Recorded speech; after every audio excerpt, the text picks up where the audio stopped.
Hello बच्चों, तो आज की इस क्लास में हम लोग पुष्प की अभिलाषा शीर्षक के महत्वपूर्ण पद्यांशों को करने वाले हैं, जो कि क्लास 10th में है। ये 8वां चैप्टर पुष्प की अभिलाषा, और ये किसके द्वारा लिखा गया है? माखनलाल चतुर्वेदी जी के द्वारा लिखा गया है। बहुत ही महत्वपूर्ण चैप्टर है बच्चों ये। तो इस क्लास में हम लोग जो भी इसका पद्यांश है ना, उसको देखेंगे, और इसमें एक ही पद्यांश आपको अपनी पुस्तक में मिलेगा। उसको अच्छे से आज की इस क्लास में हम लोग क्लियर करेंगे, और वो महत्वपूर्ण भी है आपकी परीक्षा के लिए। तो चलिए अपने क्लास को स्टार्ट करते हैं। चैप्टर क्या है हमारा? पुष्प की अभिलाषा, और माखनलाल चतुर्वेदी जी के द्वारा ये लिखा गया है।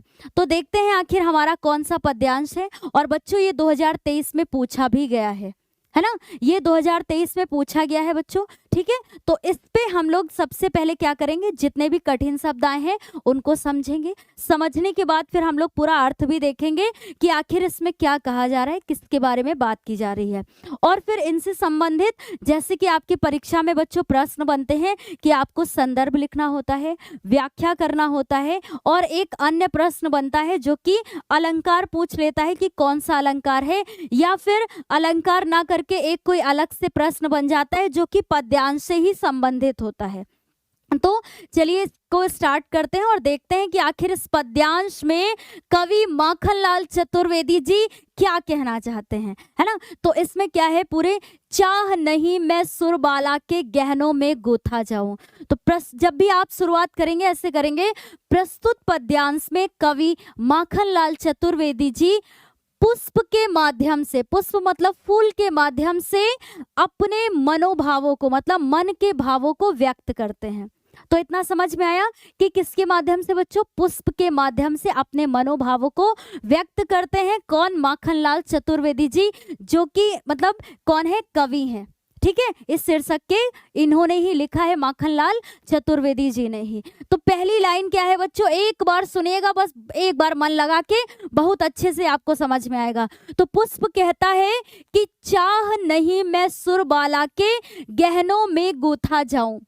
वो कहता है कि चाह नहीं, मतलब मेरी यह कामना नहीं है कि मैं किसी सुरबाला के, सुरबाला का मतलब बच्चों देखिए, सुर मतलब क्या होता है? देवता, और बाला मतलब होता है कन्या।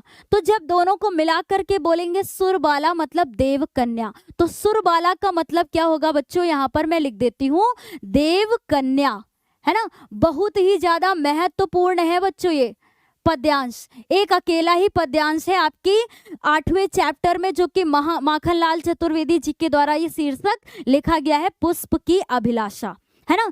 तो पहली लाइन का अर्थ समझ में आया कि पुष्प कहता है कि मेरी यह कामना नहीं है कि मैं किसी देव कन्या के गहनों में गूथा जाऊं, है ना। गूथा मतलब उसमें बुना जाऊं, गहनों में, और उस देव कन्या की शोभा बढ़ाऊं। तो पहली लाइन क्लियर है बच्चों। अगली लाइन में क्या है? चाह नहीं प्रेमी माला में बिंद प्यारी को ललचाऊं, और कहता है कि मेरी यह भी कामना नहीं है कि मैं किसी प्रेमी के माला में बिंद, बिंद मतलब गुथ कर, है ना। बिंद मतलब क्या है? उसमें गुथ कर, बुन कर, है ना। तो कहता है कि मेरी यह भी कामना नहीं है कि मैं किसी प्रेमी की माला में गुथ कर उसकी प्यारी मतलब प्रेमिका को ललचाऊं, मतलब आकर्षित करूं। तो दो लाइनें क्लियर है कि पुष्प कहता है कि मेरी यह इच्छा नहीं है, कि मतलब मेरी यह कामना नहीं है कि मैं किसी देव कन्या के गहनों में गूथा जाऊं और उसकी शोभा बढ़ाऊं, है ना। और क्या बोला है अगली लाइन में? कि मेरी यह भी कामना नहीं है कि मैं किसी प्रेमी के माला में गुथ कर उसकी प्रेमिका को आकर्षित करूं। और फिर अगली लाइन में क्या कहता है? चाह नहीं सम्राटों के सौ पर हे हरि डाला जाऊं। और फिर कहता है कि हे हरि मतलब हे ईश्वर, मेरी यह भी कामना नहीं है कि मैं किसी सम्राटों मतलब राजाओं के सौ मतलब समझते हैं ना बच्चों, निर्जीव शरीर या पार्थिव शरीर कह सकते हैं। तो कहते हैं कि हे ईश्वर, मेरी यह भी कामना नहीं है कि मैं किसी राजा के शव पर डाला जाऊं। और अगली लाइन में कहते हैं, चाह नहीं देवों के सिर पर चढ़ूं भाग्य पर इठलाऊं। और मेरी यह भी कामना नहीं है, मतलब मैं यह भी नहीं चाहता हूं कि मैं देवों के मतलब देवताओं के सिर पर चढ़ूं और अपने भाग्य, भाग्य मतलब किस्मत पर अभिमान करूं, है ना। इठलाऊं का मतलब क्या होगा, अभिमान करना या गर्व करना कह सकते हैं। तो पहले बच्चों इतनी लाइन क्लियर है। अगर एक बार आपने इसका अर्थ समझ लिया, अपने शब्दों में जब व्याख्या करेंगे आपको कोई भी समस्या नहीं आएगी। इतना आपको क्लियर है कि वो क्या कहता है कि मेरी यह बिल्कुल भी इच्छा नहीं है कि मैं किसी देव कन्या के गहनों में गूथा जाऊं, और चाह नहीं प्रेमी माला में बिंद प्यारी को ललचाऊं। और मेरी यह चाह बिल्कुल भी नहीं है कि मैं किसी प्रेमी की माला में गुथ कर उसकी प्रेमिका को आकर्षित करूं। और हे ईश्वर, मेरी यह भी कामना नहीं है कि मैं किसी राजाओं के शव पर, मतलब उसके पार्थिव शरीर पर, है ना, पार्थिव या बोले तो निर्जीव शरीर पर डाला जाऊं। और ना ही मेरी यह कामना है कि मैं देवताओं के सर पर चढ़ूं, है ना, देवताओं के सिर पर चढ़ूं और अपनी किस्मत पर अभिमान करूं। फिर उसके बाद है, अब क्या कहते हैं कि मेरी क्या कामना है। फिर उसके बाद बोलता है कि हे ईश्वर, पुष्प कहता है, हे ईश्वर, मेरी यही कामना है कि मुझे तोड़ लेना वनमाली। यहाँ वनमाली बच्चों उपवन के माली की बात की जा रही है, ठीक है। उपवन मतलब बगीचे के माली की बात की जा रही है। तो वो पुष्प कहता है कि मेरी यही इच्छा है कि हे उपवन के माली, तुम मुझे तोड़ लेना, उस पथ में देना तुम फेंक, और मुझे उस पथ पर, पथ बोले तो बच्चों रास्ते पर बिखरा देना या फेंक देना, है ना। तो फेंक देना यहाँ पर जब भी हम लोग ऐसे करेंगे तो ये नहीं समझ में आएगा इतना। क्या बोलेंगे, क्या कहता है कि मेरी यही इच्छा है कि हे उपवन के माली, तुम मुझे तोड़ लेना और तोड़कर उस रास्ते पर बिखेर देना जिस पथ जावे वीर अनेक। जिस पथ पर, है ना, जिस पथ पर मातृभूमि पर शीश चढ़ाने, जिस पथ जावे वीर अनेक, मतलब उस रास्ते पर बिखरा देना जिस पथ पर मातृभूमि के लिए शीश चढ़ाने, मतलब बलिदान के लिए वीर, मतलब वीर पुरुष जाते हैं, है ना। जावे मतलब यहाँ क्या बोलेंगे बच्चों, जाते हैं। तो इतना समझ में आया कि कहते हैं मेरी यह कामना है कि हे उपवन के माली, तुम मुझे तोड़ लेना और उस रास्ते पर बिखेर देना जिस रास्ते से वीर सैनिक, है ना, वीर सैनिक मातृभूमि के लिए अपना बलिदान करने उस रास्ते से गुजरते हैं। मतलब जिस रास्ते से वीर पुरुष गुजरते हैं उस रास्ते में मुझे क्या कर देना, बिखरा देना। और यही मेरे जीवन का क्या होगा, सबसे सुखद पल होगा, है ना। तो ऐसे ये पुष्प अपनी यहाँ पर प्रस्तुत पद्यांश में कवि माखनलाल चतुर्वेदी जी पुष्प के माध्यम से अपने मनोभावों को क्या करते हैं, व्यक्त करते हैं। तो इतना बच्चों समझ में आया।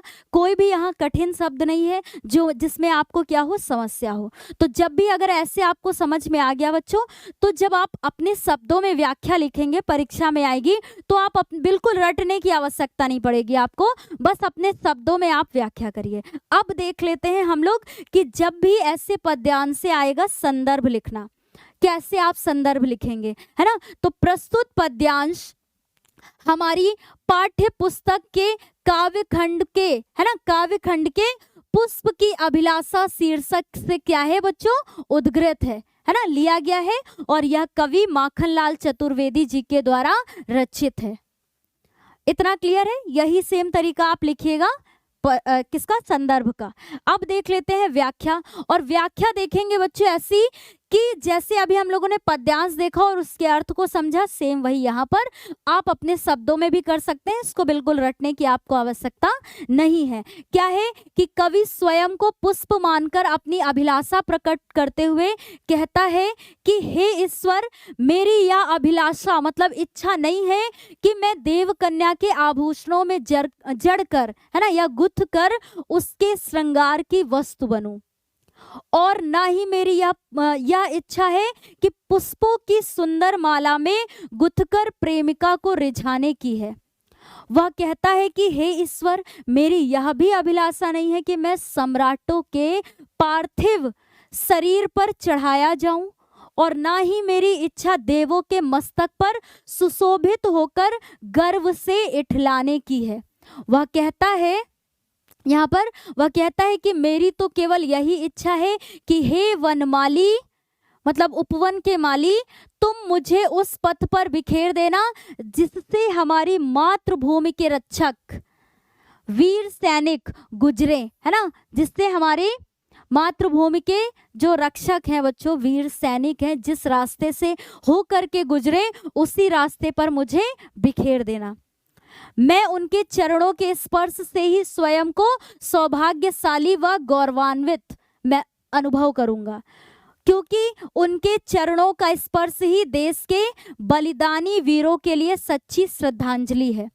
और बच्चों ये हम लोगों ने व्याख्या देखी, जैसा भी अर्थ समझा वैसे ही आपको ऊपर लिखा दिख रहा है कि रेखांकित अंश की व्याख्या कीजिए। जब हम लोगों ने पद्यांश को देखा बच्चों, है ना, ये यहाँ पर पद्यांश देखा तो यहाँ पर कोई भी रेखांकित अंश नहीं था, लेकिन जब भी आपकी परीक्षा में आएगा, मान लीजिए जो पिछली बार जब 23 में आया था बच्चों, तो इसमें इतना रेखांकित अंश था, ठीक है, कितना, मुझे तोड़ लेना वनमाली, ये इतना पूरा रेखांकित अंश था, ये 4 लाइनें नीचे की, तो इसकी व्याख्या करनी थी। तो जब भी आपकी परीक्षा में आएगा तो कुछ रेखांकित अंश आएगा, आपको सिर्फ और सिर्फ उसकी ही व्याख्या करनी होगी, ठीक है। लेकिन यहाँ पर तो आपको पूरी व्याख्या बताई गई है, ठीक है, पूरे पद्यांश की व्याख्या बताई गई है, इसलिए यहाँ पर ये पूरा है।